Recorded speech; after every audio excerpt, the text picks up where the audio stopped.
പതിറ്റാണ്ടുകൾക്ക് മുൻപാണ്. അന്ന് ഇന്ത്യൻ പ്രധാനമന്ത്രിയായിരുന്ന ജവഹർലാൽ നെഹ്റു ഒരു സൈനിക ക്യാമ്പ് സന്ദർശിക്കുന്ന വേളയിൽ ക്യാമ്പിന്റെ ഭാഗമായ മിലിറ്ററി ആശുപത്രിയിൽ ചികിത്സയിൽ കഴിയുന്ന പട്ടാളക്കാരെ കൂടി കാണാനും അവരെ അഭിവാദ്യം ചെയ്യാനും തീരുമാനിച്ചു. പ്രധാനമന്ത്രിയോട് ആരും സംസാരിക്കരുതെന്ന നിർദ്ദേശം സൈനികർക്കുണ്ടായിരുന്നു.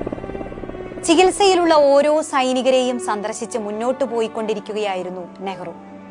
അതിനിടയിൽ ആശുപത്രിയിലെ ഒരു കട്ടിലിൽ നിന്ന് ഒരു യുവ സൈനികൻ പതിയെ തന്റെ ശബ്ദമുയർത്തി. ബഹുമാനപ്പെട്ട പ്രധാനമന്ത്രി, എനിക്ക് അങ്ങയോട് ഒരു കാര്യം സംസാരിക്കണം.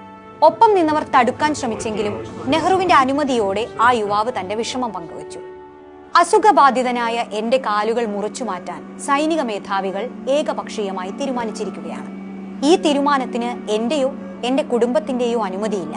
ഈ ശസ്ത്രക്രിയയിൽ നിന്ന് എന്നെ ഒഴിവാക്കി തരണം. അതുമൂലമുണ്ടാകുന്ന ഏത് അപകടത്തിനും ഞാൻ മാത്രമായിരിക്കും ഉത്തരവാദി. ഏറെ ധൈര്യത്തോടെയും ആത്മാഭിമാനത്തോടെയും സംസാരിച്ച ആ ചെറുപ്പക്കാരനെ സാഗൂതം നോക്കിക്കൊണ്ട് ജവഹർലാൽ നെഹ്റു കടന്നുപോയി. അക്കാലത്ത് സൈനികരുടെ ചികിത്സയുമായി ബന്ധപ്പെട്ട കാര്യങ്ങൾ സൈനിക മേധാവികൾ തന്നെ തീരുമാനിക്കുന്ന വ്യവസ്ഥയായിരുന്നു നിലനിന്നത്. തിരിച്ചെത്തിയ ശേഷം നെഹ്റു ഒരു ഉത്തരവ് പുറപ്പെടുവിപ്പിച്ചു. സൈന്യത്തിൽ ഇത്തരം ഒരു തീരുമാനം എടുക്കുന്നതിന് മുൻപ് ഇനി രോഗിയുടെയോ രോഗിയുടെ ബന്ധുക്കളുടെയോ അഭിപ്രായം ആരാഞ്ഞിരിക്കണം.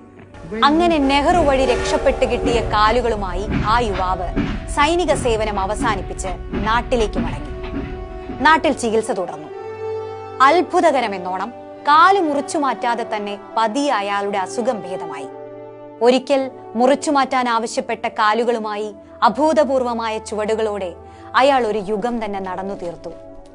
മലയാള നാടക സിനിമാ രംഗത്ത് ആർക്കും മായ്ക്കാനാവാത്ത കാൽപ്പാടുകളാണ് അയാൾ പിന്നീട് സമ്മാനിച്ചത്. പാലപ്പുറത്ത് വീട്ടിൽ സുരേന്ദ്രനാഥ തിലകൻ എന്ന ആ യുവാവ് പിൽക്കാലത്ത് ഇന്ത്യൻ സിനിമയിലെ തന്നെ തലയെടുപ്പുള്ള നടന്മാരിൽ ഒരാളായി മാറി. മലയാളത്തിന്റെ അഭിനയ സംസ്കൃതിക്ക് കാലാതീതമായ കാൽപ്പാടുകൾ സമ്മാനിച്ച നടന കലയുടെ പെരുന്തച്ഛൻ സാക്ഷാൽ തിലകൻ.